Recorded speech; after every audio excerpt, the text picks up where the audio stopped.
Music came into my life at a time where I needed it the most. I was 8 years old, and it was, during the time where my father was leaving my life, and my mom and my dad were going through a divorce. And when he left, he told me and my two older brothers, "You won't amount to anything. You won't be anything without me.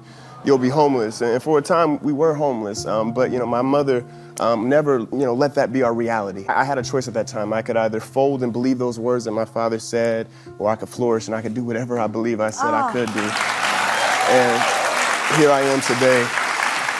Yeah. First of all, thank you for sharing that, because I think being that vulnerable is a superpower, and we'd like to think that parents always root for you, but the reality is that's not always the case. Yeah.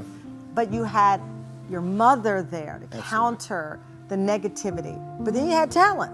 Gotta have that. And you had to double down on it. I had a purpose. You had a purpose. I had a purpose. I don't want to call it just talent. It's because, more than that. I didn't know what this talent was, but I knew that I had a purpose, and I wanted to fuel that into something. So when I was 8 and I was introduced into music, I was doing this group lesson that when I first started, and I was gonna quit, but as soon as I was about to leave, my teacher pulled me aside and she looked at my hands and she said something I never heard. She said, "Kofi, I see something in you." Wow. And I think she saw the potential in my purpose, and that fueled my passion. Oh my gosh, that fueled you're blowing my head.